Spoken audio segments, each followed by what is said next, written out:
FranXX was the anime that surprised me the most in 2018. I wasn't expecting such an artistic attempt to bring the mecha action genre back to the mainstream. The Iron Maiden will reveal her true form. I mean, this decade mecha shows have been taking a serious backseat in favor to other rising trends and popular genres like the fantasy game world concept so many anime incorporate as of late. Dying the FranXX is also an anime that brings more originality to an oversaturated industry. You sure did. And you were great, darling. It's not free of anime cliché or archetypes. Hiro! Please say that you weren't out here waiting for me. Yeah, I was. You shouldn't run off first thing in the morning. But it is clear to me that the show has an artistic vision on which it was built upon. Even the art style aesthetically differ from most action anime. In case you forgot, no person has horns! That's enough. Don't forget she's our savior. It has a more cartoonish look, so to say. What is she still doing here? What a strange person. But enough with the introduction. How does the anime fare regarding the story and characters? Well, this is a pretentious title. Only you were my darling. You alone. And the skillfully constructed fictional world is being presented bit by bit. This is Dr. FranXX, creator of the FranXX. Sadly, even though the show presents many mysteries and gives us just enough information to keep us guessing, I don't believe the writer had it all figured out from the start. I'll be fine. As long as I'm with my darling, we've got this. I will get into that later, as I will proceed to give you my detailed opinion on the whole anime. As the first episode starts, we are told about a strange one-winged bird that needs a partner to be able to fly. I read a book about them a long time ago that said they can't even fly unless a male and female support each other. From my understanding, I say it's more or less a metaphor to symbolize the freedom that can be only achieved by finding your significant other. I know the answer to that all too well. The answer is... Found one. With that being said, we are being introduced to the main attraction of this anime, namely the pink-haired, dangerously beautiful girl going by the codename 02. Sadly, we also get a look on our everyday standard male protagonist, and by that I'm not only referring to his physical appearance, but also his stale and boring personality. What are you doing in there? I'm going monster hunting, of course. You're gonna pilot this thing? He's one of those indecisive, tense guys with no idea on what's going on with his social life. Hey, 02! If you don't mind, please let me ride in your FranXX again. Often clueless to the obvious confession of feelings from girls. I just wanted to tell you that I've always thought of you like you were my sibling. I feel the same way. So this is the kind of material 02 will have to work with for the next 24 episodes. I'll pilot that robot with you. Oh. Good enough that her cheerful personality and aggressive behavior is a complementarity contrast with the staleness of our protagonist. You are now my darling! They work well together. Of course, there's all the work at the beginning, leaving room for him to grow alongside her. I got in. See? 02 is the key for our main character to pull his life together, and she needs him to fully enjoy hers. Darling. A pretty sweet deal for both of them. Everyone had something to gain from their relationship, just like the bird needing a partner to be able to fly. Best part is how they met each other, in the standard anime cliché fashion. Then he has to see her naked for the first time he meets her. First impressions are crucial in a partnership, and I'm gonna guess here and say that Hiro is more than pleased with what he saw. Why are you staring at me again? Now besides 02 looking like a pale, thirsty vampire, she also has horns to boost her dangerous appearance. She is very blunt and playful, but also a little aggressive. If you don't have a partner, find one. And if you can't, take one! This is a fetish few men like to admit they have. dangerous, hot, demon-like women taking advantage of you. What is human to you people? Tell me that. Seems like one of my wet dreams. Sadly, their moment is interrupted by the plot.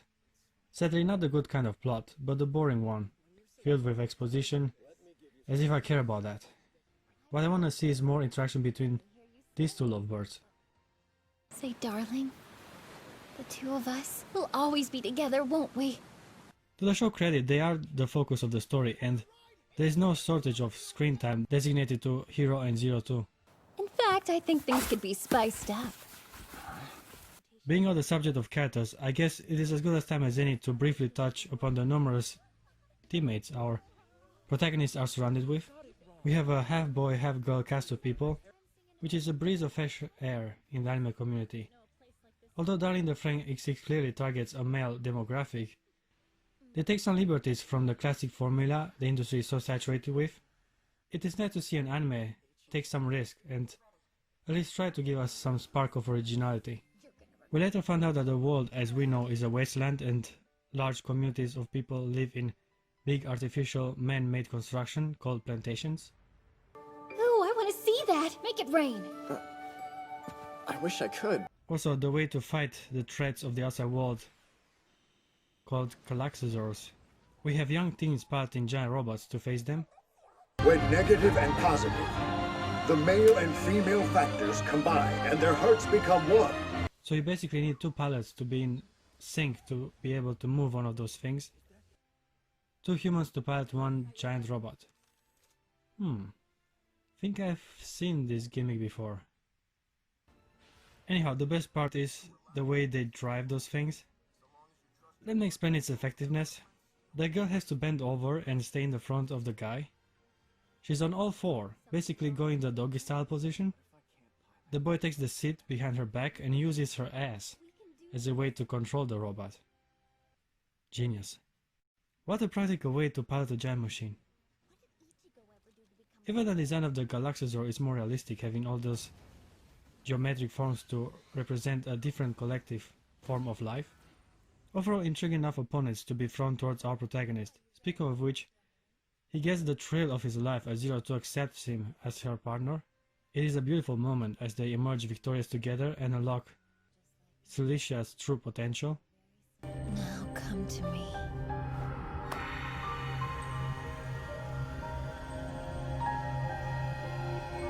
The art style is aesthetically pleasing. All these bright colors and defined contrasts make for a visually pleasing experience. I like how information is given to us bit by bit, allowing us to put the pieces together to get a bigger picture. Your collar was bent out of shape. Many things are not explained to us. The show likes to make the viewers discover this fictional world on their own. Or so I thought at first. I mean, I do appreciate the little hints given here and there, like the council of these weird looking rich people, and these children being raised in a separate environment from the rest of the population, the robots being called FranXX because of the perverted half-robot faced doctor. Knock it off, Doctor! Above all, Zero 2 liability to slowly kill her partners. It's almost as if she has AIDS. Good morning, darling. Oh, good morning. This way. So, sleeping with Zero 2 can put you down for life. Being on the subject of romance, let's take a look at the other girl that has her eye on our protagonist. Her name is Ichigo. Not the guy, this little cutie right here. Hey, if these two can both be Yamada, I guess Ichigo can be a female name too. Now right from her appearance, you can kinda see she is the childhood friend that has a crush on the main character. Brunette, frail, more or less timid and cute. I've done it too. Yeah? With whom? A real kiss. Shared with your special someone. And Zero 2 is the new, exotic, energetic and straightforward new girl that dominates the male attention. You see, they are all using anime old stereotypes. I guess it worked before, why wouldn't it work now? If you ask me though, Zero 2 is more or less one of many Lucy from Elfen Lied copycats. There's quite a bunch of them, some taking the innocent side of Neo. You mean me? I'm Lala. Your name's Lala? That's right, from planet Deviluke. And other capitalizing on her more dangerous counterpart. Some girls even copied Lucy's whole character model completely. If I were to take this off, I would change. I'd turn into my true form, a powerful and terrifying vampire. But enough about other girls. Hiro gets his hands full with 2 waifus, and there is no easy way to get out of this predicament. Yeah, but Stop talking. you're trembling. Ichigo... Only to have her dream crash, as it turns out she isn't enough for him to be able to pilot the Fran. About our kiss during the mock battle, I see it as something special. Wanna be with you Ichigo, look! Shooting stars! There's an explanation for that 10 episodes later, but I'll get to that later. You are awful. Let me talk about a secondary and frankly unlikely character called Mitsuru. The anime is indecisive on how to develop his character. At the beginning he started off as some stuck-up asshole I'll prove I can pilot Strelitzia better than you did. that was jealous of the attention Hiro was getting. But later on we learned that he used to be a close friend with the protagonist, and after he conveniently lost his memories, Mitsuru took it as a betrayal and decided to give him the cold shoulder later on.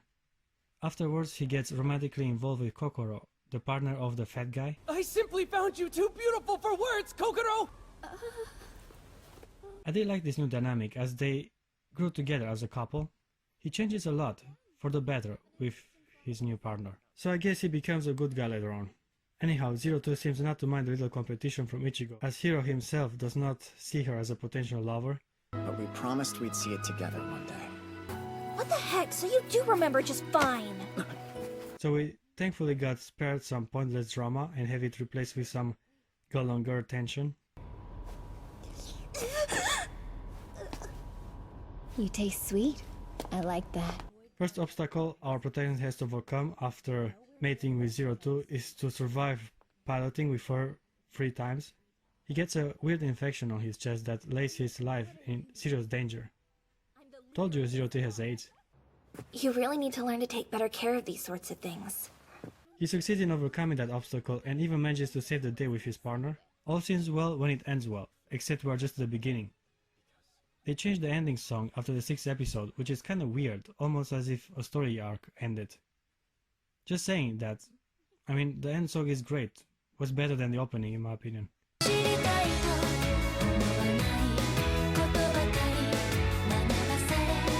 The follow-up is the every fanservice anime ever bitch episode. Ooh yeah. We couldn't have had a show about a dystopian future without a trip to the beach, where the girls can show off their goods. Talking about boobs, I gotta admit that against anime divine laws, no girl has breast implants. Weirdly enough, it does not bother me that much. I mean, these are perfectly good looking, healthy, high quality waifus, and the boy seems to agree. Even the trip to the beach has some elements to further the story, as they get to have a glimpse at the outside world, which still has some reminiscence of the past. The next episodes are mostly character driven, which in my opinion is the right way to continue the show. So far the characters are what made the show so much fun to watch. After a misunderstanding on the field, the girls decide to separate themselves from the boys. Listen up. No boys are allowed on this side of the line. Who died and put you in charge? I like this kind of endeavor. It brings out the humanity in people, making it easier for me to relate to the characters. 02 seems to be the most mature of them all, calling the girls out on their bullshit, I hate to break it to you, but this whole fight is lame. only to later on create chaos and even make a huge mess out of everything. As it begins to be clear that 02 and Hiro are very much in love with each other, Ichigo starts to slowly lose hope. All is not lost though, as love seems to be on the horizon for her as Goro is starting to show interest. It seems that not even risking your life and saving a girl from certain death isn't enough for Ichigo to forget Hiro and return Goro's feelings. You know what? I think I love you, Ichigo. If a girl does not like you, you can try all you want to woo her, but she will only just reject you. Trust me, kid. I know from personal experience. Oh well. Where was I? Oh yeah, it's time for us to get the much needed backstory regarding 02's past. Honestly, I don't buy the story of Hiro and 02 having actually met in the past as they were kids. I believe this was a trick the writers pulled out of their anime cliché hat to try to make the backstory more dramatic. But there is no need for that. 02 is an interesting enough character on her own. We don't need to have her relationship with Hiro be the main focus of her story. Sadly, that's the route the show takes, so I guess I'll go with it and try to evaluate the events as they are presented. Now in her youth, Zero Two used to have a red devilish skin color, which hints to her inhuman origin. She is taken for experimentation where she is tortured for some reason. Being treated poorly by other humans, she finds the little refuge she can in a book she receives as a present. Even though she cannot read, she treasures it with her life. And shortly after, as she seems abandoned and alone, the main character makes an appearance. He manages to befriend her and tries to escape the facility together. On their little journey, Zero Two grows an attachment to our protagonist and learns the word darling from him. Other events of importance occur, as we also get an explanation of why Hiro is the only one that can pilot a friend with her. You see, he got to ingest a little of her blue blood, which made him incompatible with everyone else but Zero Two. Kinda makes me wonder why the scientists kept him around anyway. For them, he would have been a failed specimen. But anyhow, at this point we should be like, oh, I guess it all makes sense now. Except it doesn't. Consider the first episode, Zero Two actually just met Hiro for the first time. The answer is... Found one. She found one partner, not the partner, as she herself has stated. Plus, she never tries to help him recover his memories, and you might say that maybe she also does not remember. Well, she did remember the picture book, as she was desperately searching for it before arriving at the plantation. Isn't it weird that before episode 12 she didn't even try to look for it? She also uses the word darling very often. I get that the protagonist had amnesia, but what's her excuse? Actually she didn't know Hiro was the boy from her childhood. Oh. Well, that complicates things even more. It's you. You're my darling from back then. You see, a forced backstory like that tries to tie it all together does not completely work with all the events that transpired so far. It is a nice attempt to make the relationship part of their life way before they become teenagers, but it is in my opinion unnecessary and cheapens the thrill and character development they had so far. Their feelings for each other would have been just as valid as if they would have met for the first time near the lake in the first episode. And now some may say I'm obsessed with Elfenlied, which I kinda am. It's an amazing anime, one of my all-time favorites, but I see some weird resemblance with that title. I mean, look at the backstory. The main chick is different than other humans. She's being treated poorly and experimented on. Then she meets a boy that sees her as a person, only to be eventually separated from each other and meet again when they're actually able to have sex. Now Lucy from Elfenlied might or might not have also murdered the family of the boyfriend, but that's a minor detail. Why the backstory works in Elfenlied though is because Lucy knows the main character from the beginning, and only her alternative personality makes her seem like a stranger. But hey, darling, the Frank is a different entity, and I shouldn't be compared with an anime giant. Just wanted to call the show out on its similarities. Overall, I guess it's a tragically shared romantic story that, at least on some levels, works with this anime. Something else that slightly disappoints me is the backtracking on some issues that have been dealt with before. I give you two examples. First of all, they needlessly complicate the dynamic of Hiro and Zero Two by adding pointless barriers between them. The protagonist gets sick and has to stay in the hospital for a while, and everyone, being the good friends they are, decide to keep both Zero Two and Hiro in the dark about their whereabouts. Ichigo gets very mean. She purposely does all she can to make Zero Two's life harder. Something about protecting them and being the most rational decision. The most logical decision to complicate matters where it all could have been solved with a supervised visit. Clearly Ichigo sees this as an opportunity for her reproductive future with the protagonist, so she more or less benefits from their tragedy. Ichigo? Before the mission gets underway, please remove code 002 from Squad 13. What a manipulative girl. The feel of guilt and concern for her partner makes Zero Two very impatient, and again, instead of talking with Hiro about it and making sure he's there for the visit, his friends decide to bring her to him without a notice. Just so happens our protagonist got impatient too. Guess they really are meant for each other.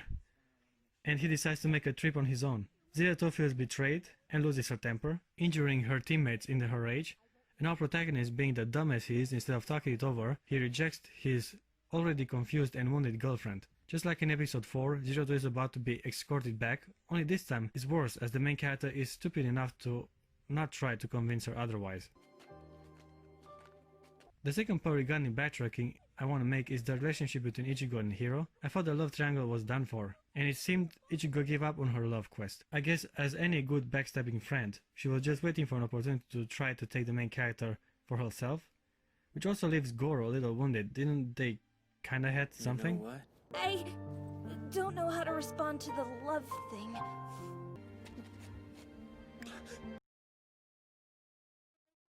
Anyhow, I guess this is where the story gets a little bit too complex for its own good. The writer got stuck. Zero Two loves Hiro and they both remember the past, so instead of having them reproduce like wild rabbits, something else has to happen, cause doing romance in anime where both characters are into each other is really hard to pull.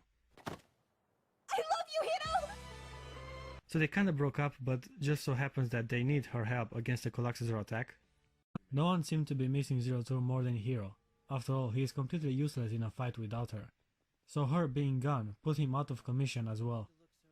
What's up with the other friend team? It seems that the guys are bending over and the girls are stuffing things in their asses. Having a few weird fetishes myself, I guess I'm not the one to judge. So I'll let them do whatever they are doing. After all, they seem to be pretty efficient. As the situation is going from bad to worse, the Coloxazor actually managed to take the fight to our teen's plantation home. Who am I kidding? It's more than obvious that our protagonist will eventually come around and save the day. They're attacking our home! But for that, he has to make contact with Zero Two again. In just one episode, the show takes care of the other story threads they try to develop. Conveniently, Ichigo learns that Hiro only has place for Zero Two in his heart. All of this boy-girl stuff is really such a pain. And again, she accepts the situation, which makes all those kisses just a few seconds back pointless. So we're back at the start again. Our protagonist confesses his feelings to his girlfriend, and they decide to be together. Sounds like a normal everyday life relationship. One episode together, the other one apart, then together again. And they are coming together hard. Listen to those orgasms. Zero Two! Darling! Darling! Darling! Darling! Skrillex is overpowered though. Makes the other Frank rather useless in my opinion. All you need is these two lovebirds and you get the job done. After winning an epic, tremendous high-stake battle, Papa, the Council of Elders, or whoever is in charge decide to disband their team and basically abandon them on their plantation. A bunch of teenagers, overflown with hormones, left unsupervised in a peaceful and resourceful sanctuary with plenty of food and warm climate. It should be fairly obvious what I'm hinting at. Having all the conditions for a peaceful life, girls and boys should have just one thought. I want to make a baby. You see, when you live in a sort of rural area and are surrounded by attractive members of the opposite sex, you find ways to pass the time. Like, you know, doing in the bushes, talking about feelings, have sex in the dormitory, go fishing, have sex in the forest, debate the flat earth theory, have sex near the river, and so on. I mean, the boys surely are more than eager to get to know the girls better, and Zero Two is kinda slutty, to be honest. Pair seems to be forming anyway. But I digress, we later find out that this whole dubious scenario was intentional, from the higher-ups to see if they rediscovered the human instinct of reproduction. I'm so envious. My body's incapable of doing that. Guess I have to give a little insight on the dystopian reality our characters find themselves in. You see, sex has been banned, and they found different ways to create life. The Fran pilots still have reproductive organs though. It is in a way the key for them to be able to better sync with each other. Ever since the beach episode, Kokoro found a book about how to make and raise a baby, and she has been ever since fascinated with the subject. Surprisingly, she's the one that tries to seduce Mitsuru into conceiving a child with her. Being sort of gay, Mitsuru gets freaked out by Kokoro's touch, but eventually he comes around and fulfills her wish. So far the anime is pretty damn spontaneous. Wasn't really expecting this sort of events. If no one had any idea what sexual desire is, then how does Ichigo explain her impulse to make physical contact with the person she loves? And why do all the boys stare at the girls' bodies when revealed? Definitely felt good for them, and the show tries to tell me that never has there ever crossed their minds that their urges are connected with their reproductive organs. Yeah, the writer is making up the story one episode after another, just as I'm making this review. Sadly for the show, I can see that the lore expansion, though thematic, contradicts some events that transpired. A tricky anime this darling the FranXX, expanding the world but also changing it in the same time. Surprises keep on coming as the protagonist seems to be growing horns. Guess they did the nasty after all. I like how chill everyone is about it. Hiro's like, well, I guess I have horns now. They sleep in the same room, and the new flower crown she has on her head makes her look as if they just got married. The horns made it official, I guess. Speaking of marriage, trying to create lasting memories, they decide to have an actual wedding.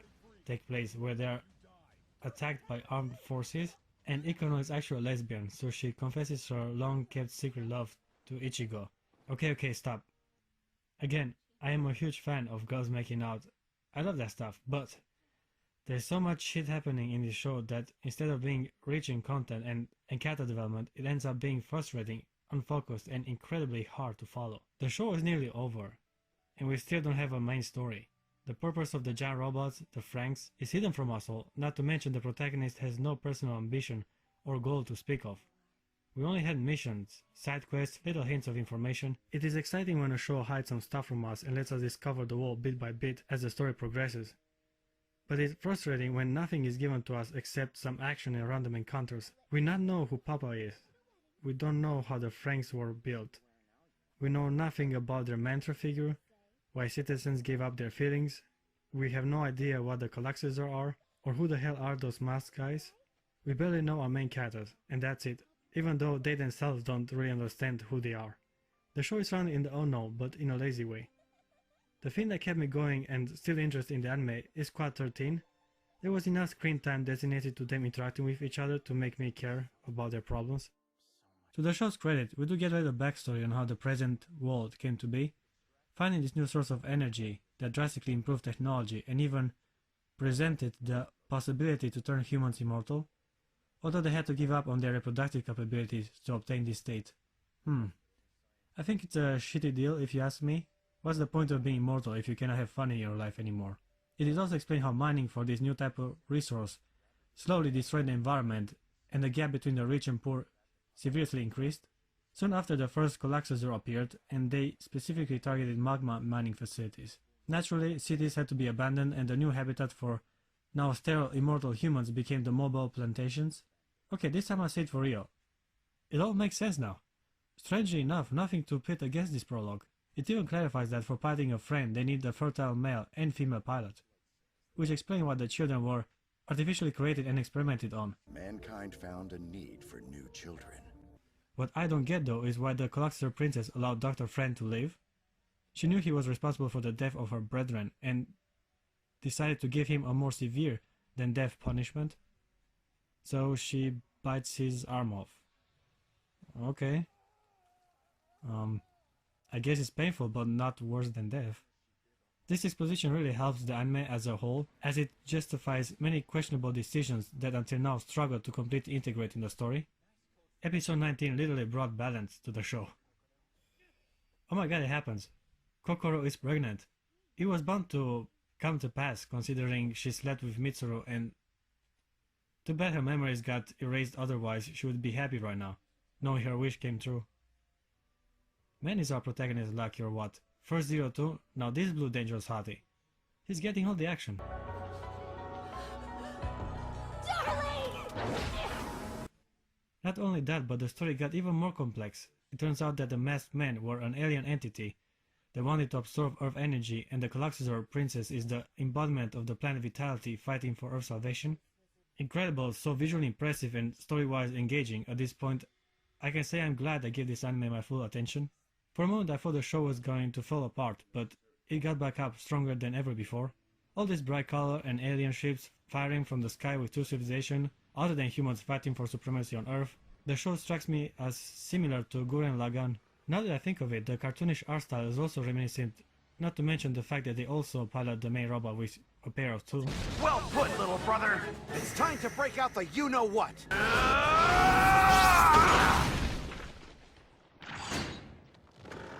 You see that? What do you think, fuzzball? Huh. Anyhow, true power lies in unison of one life to another, not in solitude. And therefore the cliché power of love prevails and saves the day. For a while I disliked the Doctor. He seemed like a self-centered psychopath. But before his death, we get a glimpse of unexpected compassion. You created me and helped me meet my darling, so thank you. The aftermath of the battle isn't that cheerful as I would have hoped. Our characters are struggling to find a way to survive on their own, farming the fields and organizing the distribution of supply, and on the other hand, Hiro dedicates his time intending to a now shallow 02. He later on discovers that her soul is still connected to the Skritzia, and to bring her back to normal he will have to go in space. But he's not alone on his quest, as his teammates prove to be his best friends yet again. Now there's a huge battle going on near Mars, and the protagonist manages to make contact with Zero Two. She eventually manifests as a giant humanoid, and together with Hero decides to leave our solar system to put an end to the war once and for all. Meanwhile on Earth, Squad 13 and the rest of the children are achieving great progress in establishing a new community. It is rewarding to see our characters grow both physical and as persons. Hey, what was that? Overall, we get a pretty thematic and fitting ending where everyone works together for a better life. Kinda sad though, Zero Two and Hero aren't there to witness the progress they made. Okay, this was Darling the FranXX, a pretty solid and entertaining anime with decent character development, great animations, appealing art style, and an engaging story. If I were to give it a rating, I say an 8.3 would be its score. Okay guys, this show is an experience and I definitely recommend it to everyone. I realize this is what I've been searching for.